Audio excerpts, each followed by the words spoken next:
Olá, investidores, sejam muito bem-vindos ao canal Planileiro Investidor. Eu sou Adriano Costa e nesse vídeo nós vamos falar do relatório gerencial de maio de 2023 do fundo DEVA11, relatório que saiu ontem, aí, sexta-feira, último dia útil da semana. Então, a gente vai fazer aqui a leitura, ver qual foi a performance do fundo, quais novidades, se tem novidade, né? Então, fique conosco aí. E se você gosta, então, desse tipo de assunto, se inscreva aí no canal, ative as notificações, deixa o seu like, é muito importante aqui pra gente, tá? E você também pode se inscrever lá no nosso grupo do Telegram e conversar com outros investidores também de FIIs, né? Então, a gente tem mais lá de 240 pessoas lá já no nosso grupo, se inscreva lá, tá? E conversa com outras pessoas. E também vou deixar esse relatório gerencial na descrição do vídeo para você baixar e fazer uma leitura mais detalhada.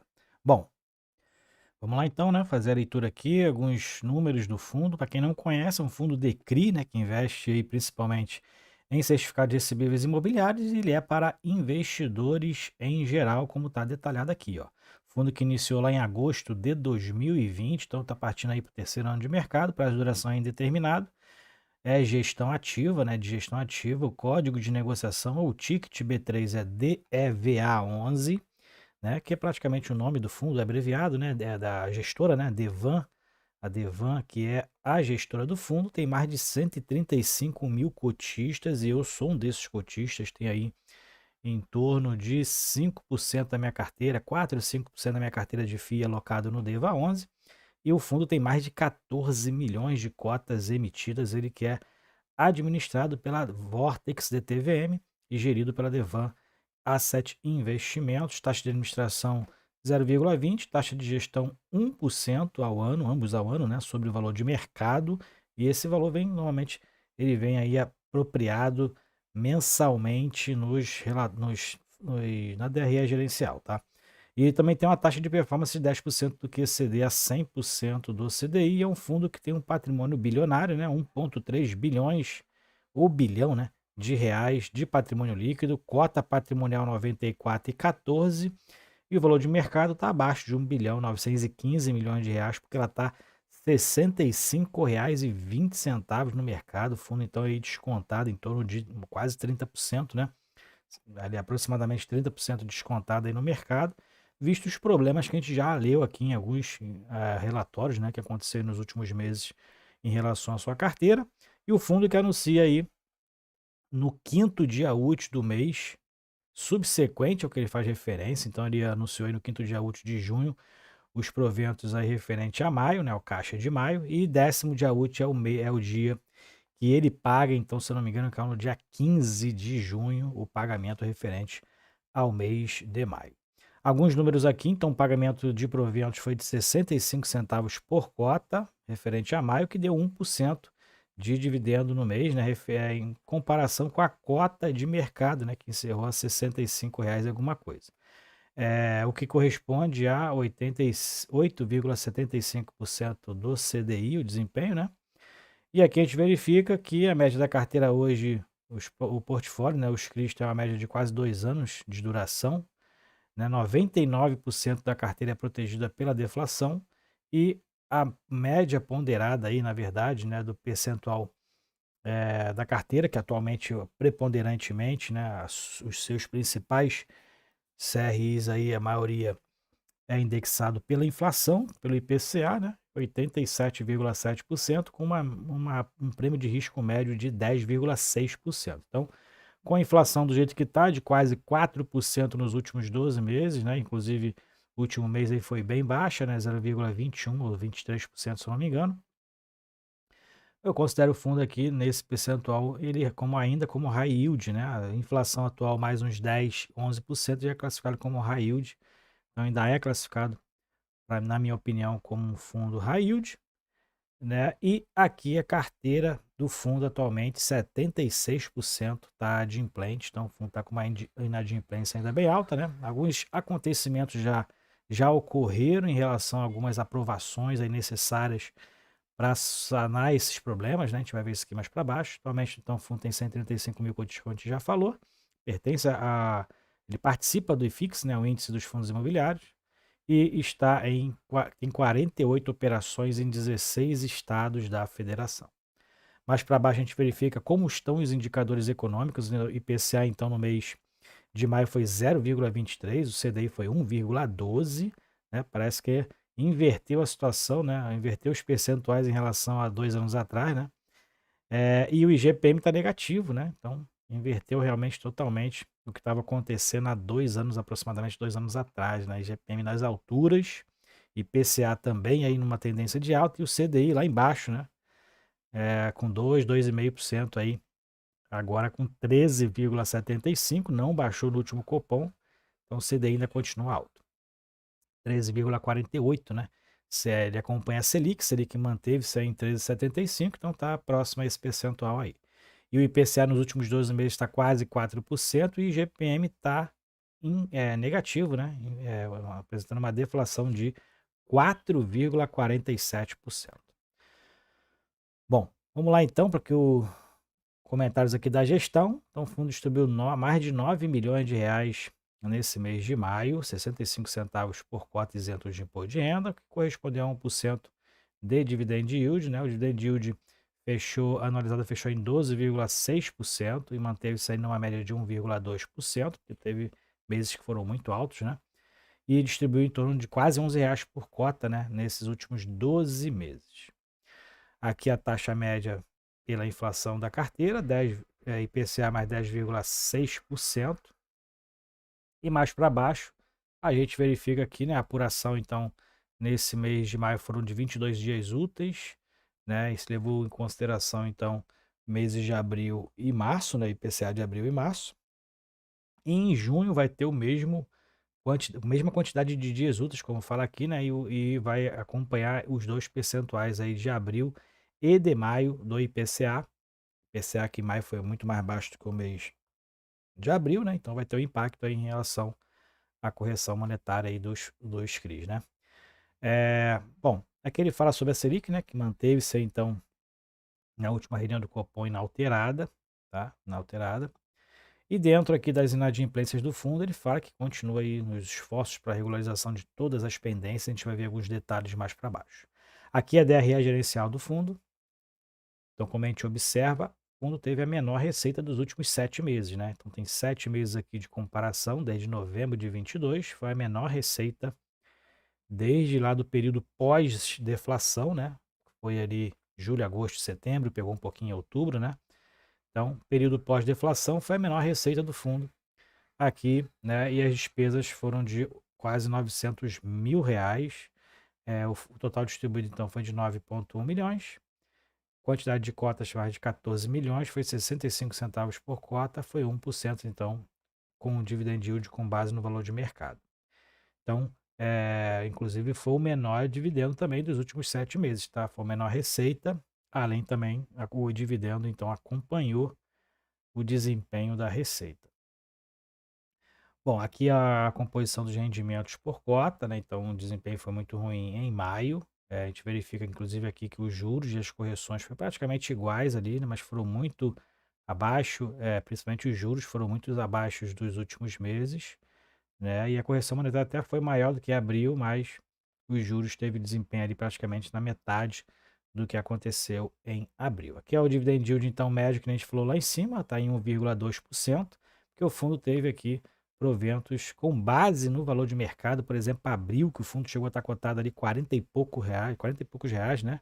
45, 46 reais, fechou muito abaixo, então, como o dividend yield aqui é com base no valor de mercado, esse verde, né?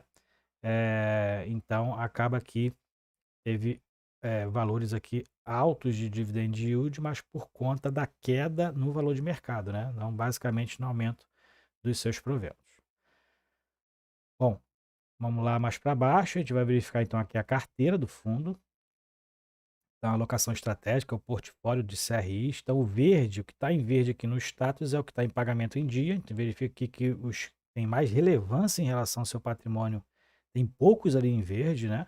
Muitos com a carência, então muitos ali negociaram com o fundo. Um deles foi o circuito de compras, né? Que está com a carência aí até dezembro e com pagamento apenas da metade também dos juros, né? Também com carência, 50% dos juros está com carência também. Eles estão em dia agora, mas pagando apenas 50% dos juros dos CRIs, e o restante tudo em carência até dezembro de 2023, está escrito mais para baixo.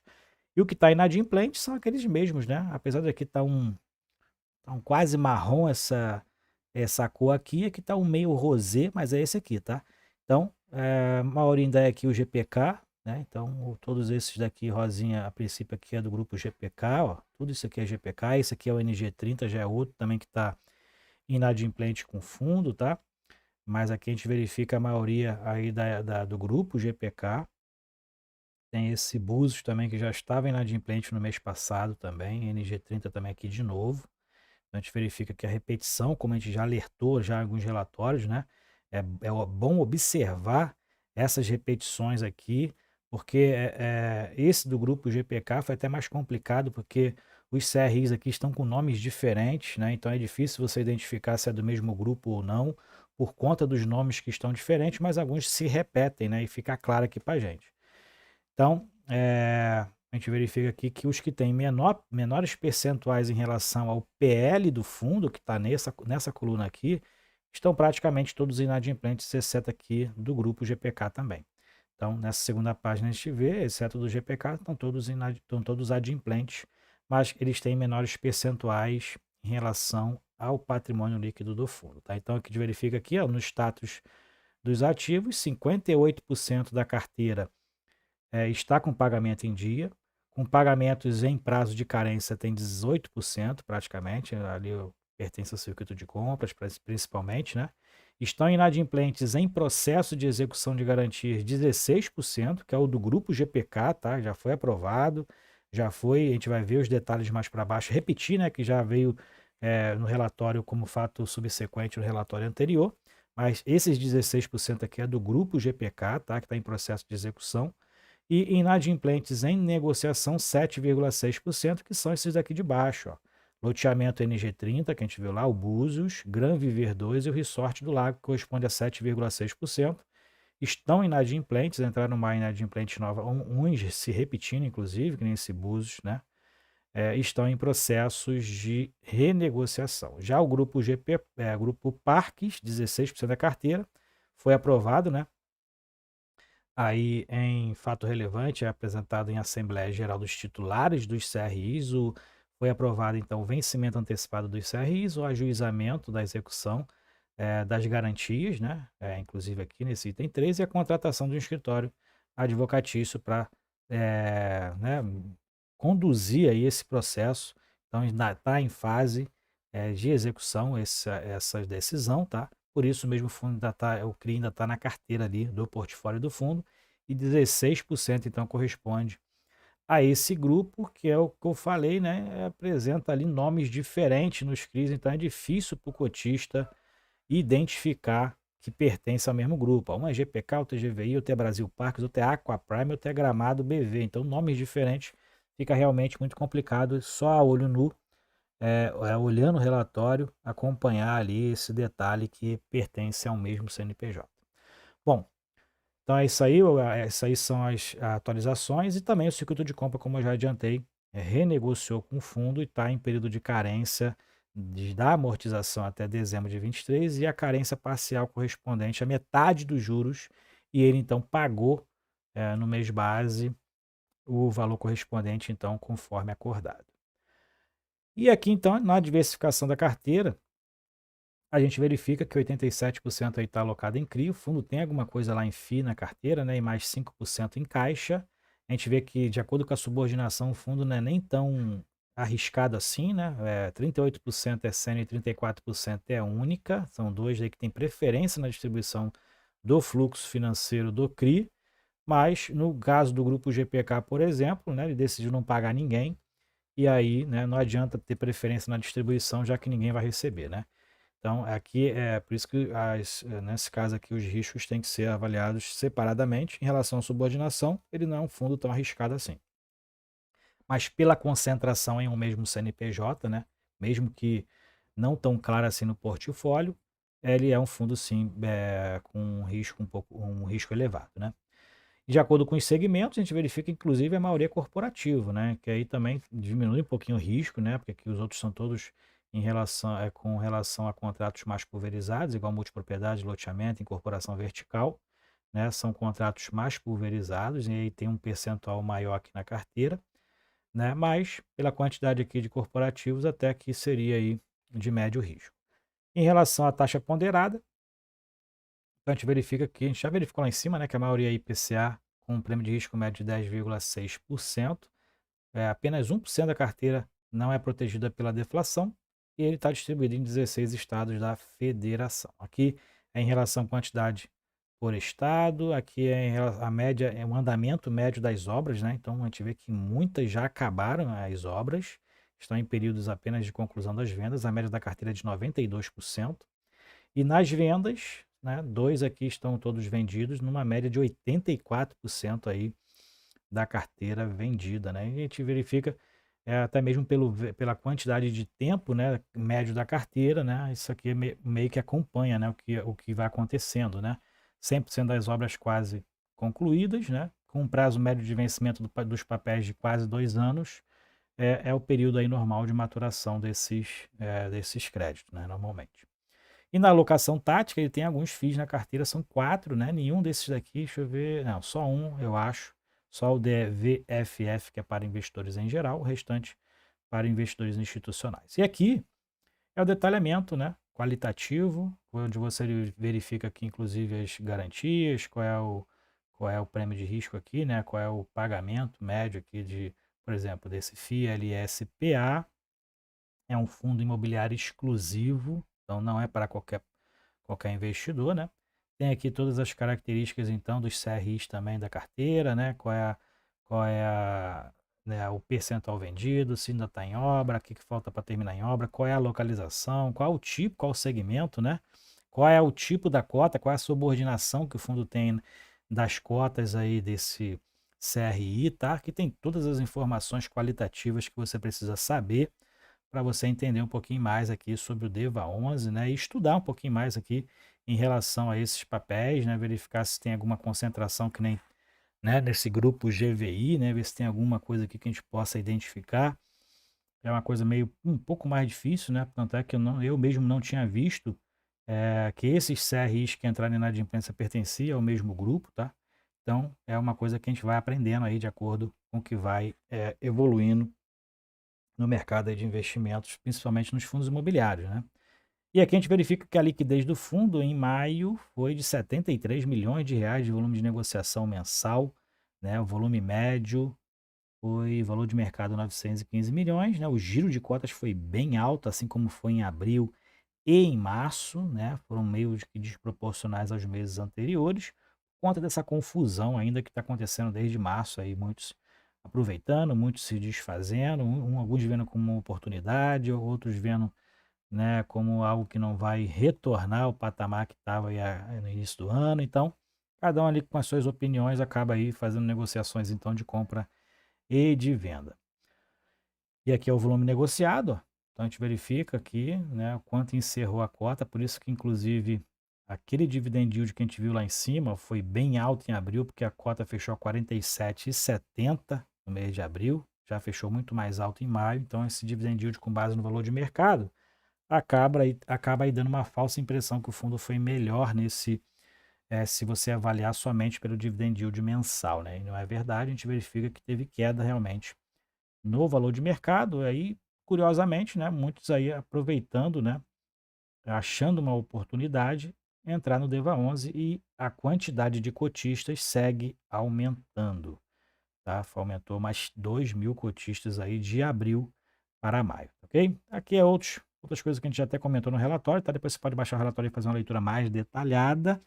E é isso. Se você gostou do vídeo, então deixa o seu like, se inscreva no canal e compartilhe com a gente. Se você é um dos cotistas aí do DEVA11, qual o percentual da sua carteira hoje, não deixe de se inscrever no canal, que todos os meses a gente tem acompanhado aqui o DEVA11 já há muito tempo. A gente acompanha mensalmente o relatório do DEVA11, tá? E eu sou cotista também do fundo, né? Sigo aí acompanhando também mais de perto. Então é isso. Até o próximo vídeo. Tchau, tchau.